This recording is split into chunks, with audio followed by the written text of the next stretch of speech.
Out here. I'm Mari. Hi, everybody. Hello. This is the edition that's out now. It's the same, pretty much the same. There are slight differences. Have you not grown weary of what passes for life in your world? Have you not wished you could throw out all the thoughts and worries that fill your mind and begin anew? Are you not simply ready to be done with the way things have been and to begin a new way? Are you not ready to listen to a new voice? All this frustration and impatience has been building. This buildup has been necessary. Now, like an explosion waiting to happen, it only needs a trigger to be released. With its release, the new can begin. This course is but a trigger. These words, the prelude to the explosion. It is as if you have been waiting for someone to whisper, now. The whisper has come. The time is now.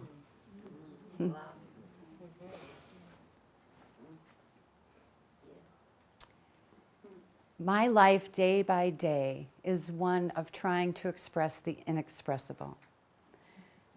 That's my life as a writer and as a contemplative. And today, that's my life here in this room with you, just the same life in a different setting. And for the last few weeks, you've accompanied me as I walk out my back door every morning to go to my cabin. I have a cabin in the woods behind my yard. It's very early when I go out.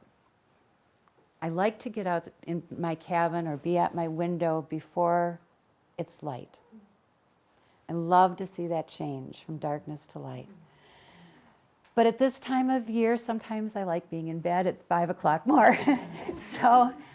But it's pre-sunrise. And I get into my cabin, and at this time of year, it's chilly, and I turn on my heater. And it's got this nice sort of gurgling, snoring sound, and it drowns out the noise of the freeway. I live right next door to the freeway. And after a while, I crack the window and I hear a few engine rumbles, and I start to hear the bird song. And then the sun comes up over the freeway fence, falls in through the window, warms the wood inside the cabin. Outside, the leaves are translucent, and I settle in at my drop leaf table. And that's where I've been sitting with you for a few weeks. My morning time is my best time. I'm so loose in the mornings. I just, everything kind of rambles around in this, casual way, sometimes feeling profound, sometimes just a bunch of rambling, and that's kind of where I get my inspiration to share with people. And you wouldn't believe how far and wide my ramblings ran as I thought about being here. One, for instance, when I was a teenager, I wanted to go to the University of Colorado at Boulder. And the reason I wanted to go was because I had this book. It was called something like The Hippie's Guidebook to Picking a College.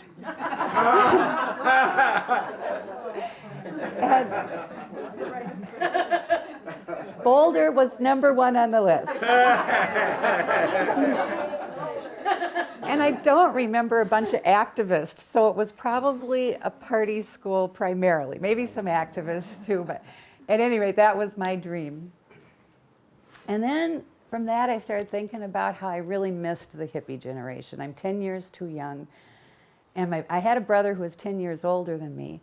I graduated from grade school in '68, and he graduated from college in '68. So he was right there. He was right there in the thick of it, and I admired him so much. And I thought, his generation got all the meaning, and mine got all the junk that was left over. I mean, really. And I was always kind of on that search for meaning, I guess.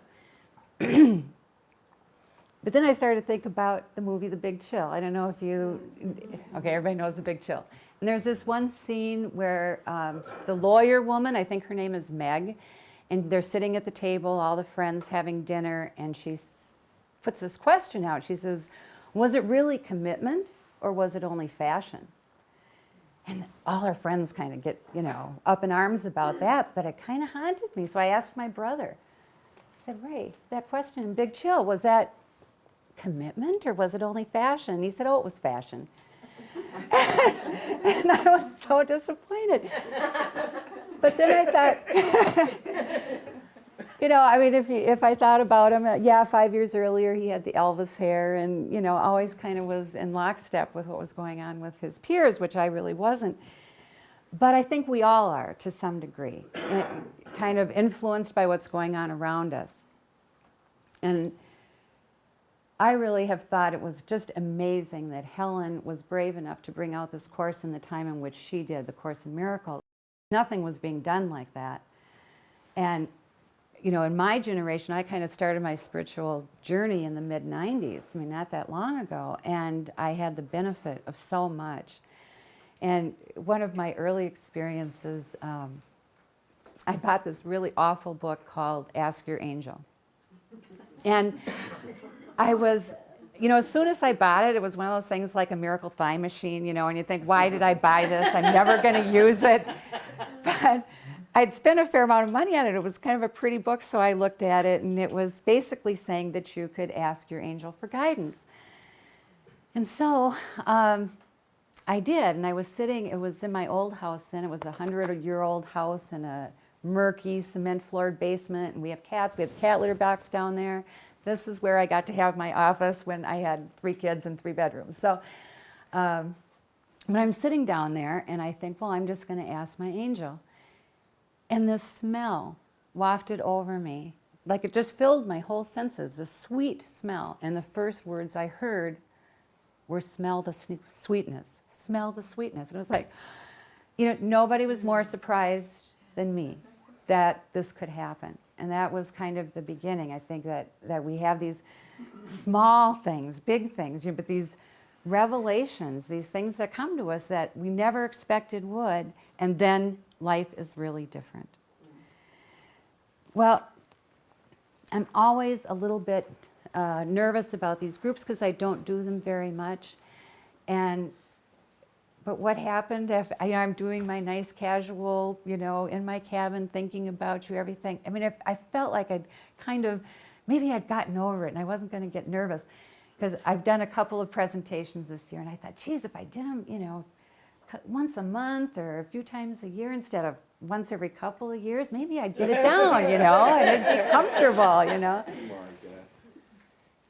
And then I had this, what I will call a major self-realization.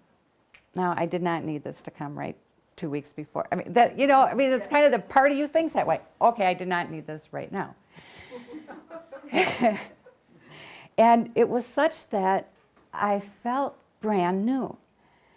And we could spend some time this afternoon talking about these self-realizations or direct revelations, whatever we want to call them, when we just get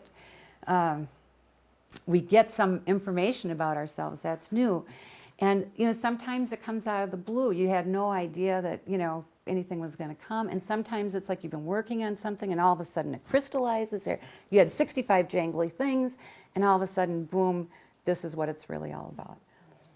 And that was kind of what happened to me, was a bunch of things that were going on in my life suddenly became, this is what it's really all about. And I heard that it was really all about was that I haven't been fully owning my wisdom and that it's time. Now that's kind of big and broad. And not exactly what you want to feel about yourself as you're coming out to talk to people. And it really made me, I don't know if you felt this way, like suddenly everything in my life, it was like that seemed just, everyth's going along just, you kind of think you know what it is anyway. So everything got kind of messed up for the last couple of weeks. The spiritual journey is messy.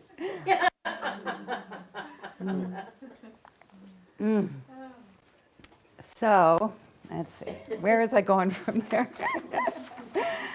Then what? Yeah, and then what? Okay, I'm coming. There's the bridge. I'm coming to it.